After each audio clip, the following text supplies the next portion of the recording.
Hi! Welcome to my vlog and this is May at your service. So for today's video ay magbibisaya po tayo, no? At kukuha po tayo ng mangga dyan. Uy, ba't ako nagtagalog? Ano ba yan? So, mag-try kong bisaya, mag-voice over kong bisaya kay anak kong mama, mas nice daw kung magbisaya atong gamiton. Ug daghan man po mga vlogger nga nagbisaya. So parang ako is kiwahan man kay ko magbisaya jud basta mga inani, unless na lang siguro og kanang actual jud na magstorya mi or na ako'y kaistorya makabisaya gyud ko. Pero sukad karon magbisaya na ko. So 3 days pa lang kong naabot gikan sa Ipil sa probinsya namo kay wala may klase. So nagbakasyon ko diri sa Iligan City. So taga Iligan City jud ko guys, diri jud ko nagdako, diri po ko nagskwela.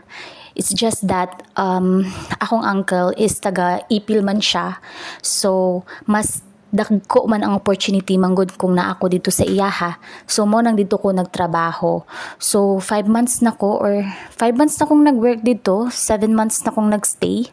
And karon lang jud ko nakauli sa amua. So gikan sa pag-uli wala jud gawas-gawas, karon lang jud ko nakagawas kay kanang ang mangga manggod, ting mangga naman ata ni. So mo tong namunit kog mangga kay taas man pud siya, di man pud ko kabalo mo kat-kat. So nagpunit-punit na lang kog mangga. So ang tanawa na akong gibuhat nagmili ko og mga kanang okay pa kanon katong mga bag-o pa na nga hulog, no? Kay kung katupak mong pilion atong mga dugay-dugay na nga hulog murag lain na jud kaayo siya lantawon, hugaw na kaayo siya lantawon. So ang ako mga gipamunit is katong mga kagahapon pa, ay hindi pud kagahapon siguro ay kanang mga gabi pa na hulog or kadlawon na hulog. Nya ting ulan man pod so daghan jud mga hulog.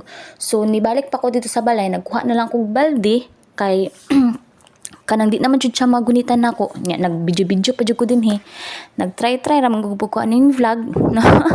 Ako lang jud siyang gisulayan and mas nice man di magbisaya, no? Kay murag kanang kuan ba, murag mas funny siguro siya paminawon, no? Pero ako ning paminawon unya unsa ba jud ni kanindot ang kung pagbisaya. So taas-taas jud ni akong vlog guys, 5 minutes kaayo ni. So wala na jud ko masulti, no? Tanawan ako mga gipamilya inana mo mamili og mangga samot tagmamulak ra mo. So pamulak means kanang puniton bitaw ninyo gikan sa yuta. So diri sa among bukid guys, nagpuyo ko sa among bukid or diri jud ko nagdako. Mao jud ni kasagaran ng ginabuhat sa akong mama. So ako wa jud ko kanang talent sa mga inaani, pero abot lang anong giswalayan pud ni nako siguro kay gusto nako ipakita sa inyo ha unsay kinabuhi namo diri sa bukid. Dili man jud kay ni totally bukid na bukid gyud ning amo ang balay, no? Kay pagkagawas nimo ani diri sa amoa kay naa naman siya kanang mura og kanang agianan ba padulong sa Marawi. So di siya totally bukid pero layo-layo jud ni siya sa sentro, mga 15 minutes away gikan sa sentro.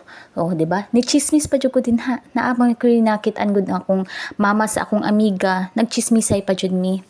So mao to nagpadayon ko og pamulak, pangita og mangga. Actually daghan kay kog nakita, no, pero wala na ko na nahurot. Akong mama may nagkaon ana gud halos tanan.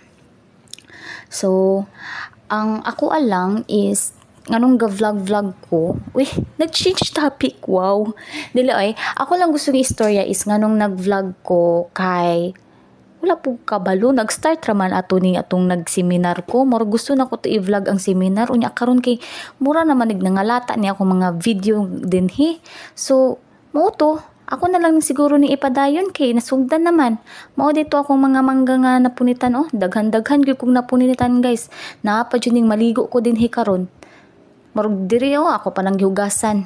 Hugasan na nato daan before nato nakanoon kay syempre gipamunit bi nato na sa kuan. Although dili man siya totally nga grabe ang pagkahugas. So pag nadyo ko sa mong balay guys, makita nyo yung mga sanina, inana jud kog sininaan, no? Inana jud kog sininaan sa among balay. Uy, daghan naglamok dili. So ana naligo-ligo lang ko. Ambot lang sa puwi kalaki na ko gipakita pa jud nako nga naligo ko. Pero kay naapil naman sa akong vlog, ato na lang ning atimanon. So sa amoa balay dili man siya ingon nga magsigig agas. Mao nang magkuan mi og kanang tab, no? Para naami pangligo kay ang agas sa amoa inuras ra. So sa kadlawon tapos mobalik siya og alas 11, ma-off na pud siya alas 12. So mga alas 11 gyud magligo-ligo na gyud ko ana. Usahay kay akong mga kauban og ligo basta uli ko sa mong balay kay akong mga anak. So sa akong sunod nga vlog, makita ninyo nga gipaliguan ako akong duha ka anak no. Ako man gyud tigliguan na nila basta makauli ko sa amua. So maura na siya guys akong masulti. So unta inyo mag-subscribe mo or mulantaw mo ani ako ning i-post akong Facebook pag like pud mo. Tapos i-post pud din ako sa amo ang YouTube channel. So, thank you. Daghang salamat.